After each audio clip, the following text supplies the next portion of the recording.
शुरू अल्लाह के नाम से जो नाहिद मेहरबान रहम करने वाला। अस्सलाम वालेकुम नाज़रीन, आप देखें मेरा यूट्यूब चैनल और मेरा नाम है मोहम्मद हारून।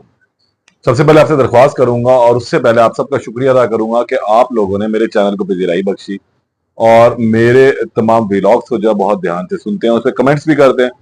कुछ दोस्त जो हैं वो अलग टाइप के कमेंट भी कर देते हैं, लेकिन बहरहाल कोई बात नहीं। लेकिन फिर दरख्वास्त इसके साथ ये करूंगा आपको कि आप चैनल को लाइक करें, सब्सक्राइब करें, वीडियो को लाइक करें और शेयर करें, ताकि बर वक्त खबरें जो है आप तक पहुंचते रहें, तजिए भी मेरे खास तौर पर। अच्छा, आज जिस मामले में बात करनी है, हम सीधी सीधी उस पर पहले बात करते हैं। वो है अमीर बालाज के कत्ल का मामला। 19 फरवरी को यह मामला हुआ था और उसके बाद पुलिस ने इसके अंदर दिन रात एक करके जो मुल्जिमान थे उनको जो है वो पकड़ा, जिनमें सबसे पहले जो लोग पकड़े गए वो जयवकुआ से एक शख्स था। फिर उसके बाद रेकी की गई, कुछ चीजें निकाली गई तो एहसन शाह हाथ आया। एहसन शाह के बाद मलक सुहेल महमूद हाथ आया। इसमें हारून नामी एक मुल्जिम जो है वो पकड़ा गया। इसके अलावा और कई मुल्जिमान जो है वो हिरासत में आए।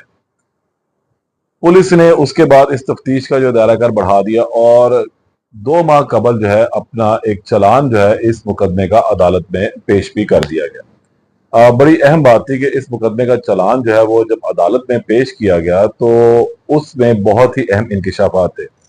अब देखना यह था कि इस मुकदमे के जो असल मामला है वो कहां तक पहुंचता है, क्योंकि इस मुकदमे के 2 मुल्जिमान जो हैं, मुजफ्फर और एहसन शाह, वो अब हलाक हो चुके हैं। और मुजफ्फर मौके के ऊपर भी मारा गया था। ये वो था शूटर जिसने अमीर बलाज के ऊपर फायरिंग की थी। और एहसन शाह इसका दोस्त था जो बाद में एक पुलिस मुकाबले में हलाक हो गया। खैर, यहां तक आगे चीजें अब रुक गई और चलान में अदालत ने जो प्रोसिक्यूशन थी उसे तीफी भट्ट और गोगी भट्ट को जो है वो गुनाहगार करार दिया और उसके साथ इस हवाले से मुख्तलिफ जो शवाहिद थे वो भी लगाए गए। एहसन शाह को भी इस मुकदमे के अंदर रखा गया था और उस हवाले से प्रोसिक्यूशन ने अपनी चीजें तमाम की तमाम जो है वो जमा करवाई।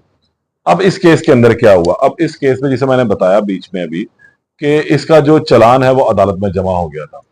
अब चलान अदालत में जमा होने के बाद इस केस का ट्रायल शुरू होना, तकरीबन 10 माह के बाद अब अमीर बालाज का जो मामला है, इस केस का जो है अब ट्रायल लाहौर की सेशन अदालत में शुरू हो गया है।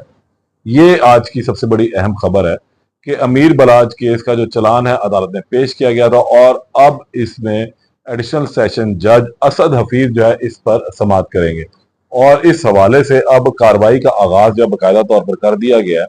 ये इंतहाई हाई प्रोफाइल केस है और इसकी जो ट्रायल है वो भी अब हाई प्रोफाइल तरीके से ही किया जा रहा है। तमाम चीज़ों को जो है वो सिगाराज में रखा जाएगा। इस केस की जो तारीख है वो ओपन नहीं की जाएगी, ओपन कोर्ट में इसकी समाअत नहीं होनी है, क्योंकि मुल्जिमान की पेशी के वक्त जो है थोड़ा सा सिक्योरिटी थ्रेट्स वगैरह हैं।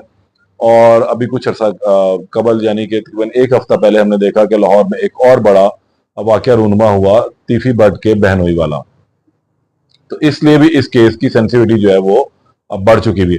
अमीर बलाज केस में जो मरकजी मुल्जिमान थे, तीफी भट्ट, गोगी भट्ट और एक शख्स बिलावल, इन तीनों को जो है चलान में इश्तिहारी करार दिया गया। ये बड़ी अहम खबर है कि अमीर बलाज और के जो भाई है मसहब की जानिब से मुकदमा दर्ज करवाया गया था और फिर इसमें बाकायदा जो चलान आया उसमें तीफी भट्ट, गोगी भट्ट और बिलावल को इश्तिहारी करार दिया गया।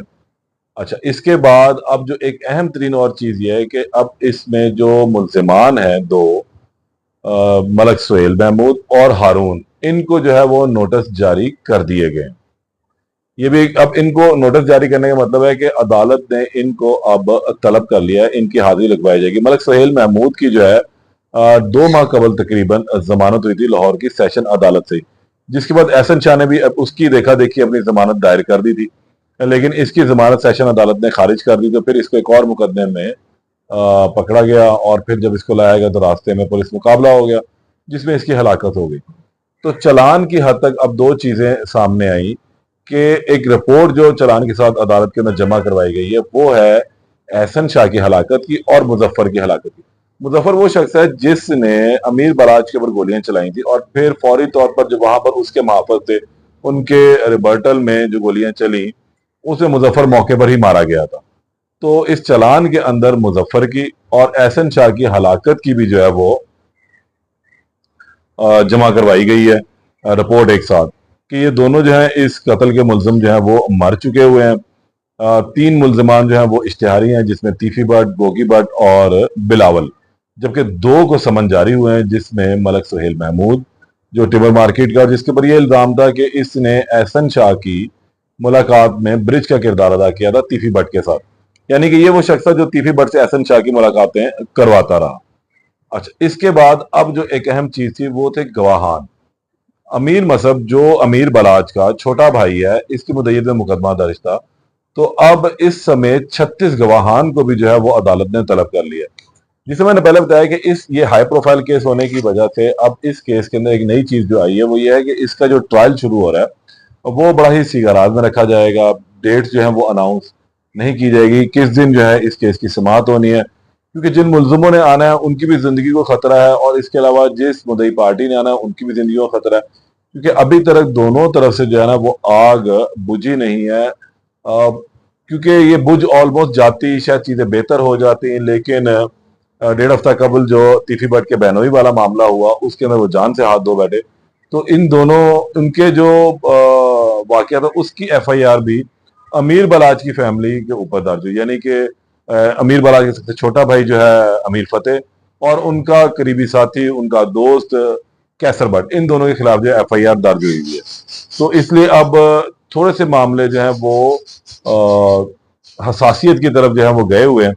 इसलिए अदालत ने फिर ये फैसला किया है कि इस केस को जो है थोड़ा सा लो प्रोफाइल रख के जो है चलाया जाएगा। इस हवाले से सिर्फ कोर्ट ऑर्डर्स जो है वो जारी किए जाया करेंगे, लेकिन समाअत गालबन शायद चैम्बर में ही हुआ करेगी, ओपन कोर्ट में नहीं होगी। अगर ओपन कोर्ट में होगी भी तो फिर सिर्फ मुतलका लोग ही उस अदालत के अंदर मौजूद होंगे, गैर मुतलका लोगों को जमा नहीं किया जाएगा। ये थोड़ी सी इंस्ट्रक्शन जो है वो आई हैं। अब एडिशनल सेशन जज असद हफीज जो है इस केस पे समाअत करेंगे। दो मुलजमान जिसमें मैंने बताया वो हलाक हो चुके हैं। अब ऑलमोस्ट अगर देखा जाए तो जावेद बट वाले वाकये के बाद जो है थोड़े से मामला बिगड़ गए थे, दोनों तरफ आग एक दफा दोबारा भड़क चुकी थी। अमीर मसहब और कैसर भट्ट इस वक्त जो है वो दोनों के दोनों मफरूर हैं। उनके ऊपर ये इल्जाम है कि उन्होंने जावेद भट्ट को मारने में कुछ अपना किरदार अदा किया है, और अमीर बलाज का जो भाई है अमीर मसहब वो वैसे बैरून मुल्क है। तो अब देखना यह है कि आगे आने वाले दिनों में इस केस में किस तरीके से जो है चीजें आगे चलती हैं।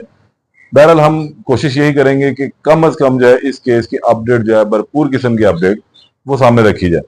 और क्योंकि अब ट्रायल शुरू हो चुका है तो कोशिश यही होगी कि प्रोसिक्यूशन की भी और मुद्दई मुकदमे की भी कि जल्द अज जल्द ट्रायल मुकम्मल हो और तीफी भट्ट और गोगी भट्ट को जब वो सजा हो। इसके अलावा जो मुलजमान इश्तिहारी है बिलावल, उसको भी पकड़ा जाए, उसको भी शामिल तफ्तीश किया जाए। दो मुलजम वैसे ही मर चुके हुए हैं, तो केस ऑलमोस्ट किसी हद तक अब प्रोसिक्यूशन में से जो तीन लोग जो इश्तिहारी उनकी हद तक है। देखते हैं अब उस केस में क्या आगे चीजें चलती हैं। जो भी अपडेट होगी उससे आपको दोबारा आगाह करूंगा। तब तक के लिए इजाजत दें। अल्लाह ने के बाद।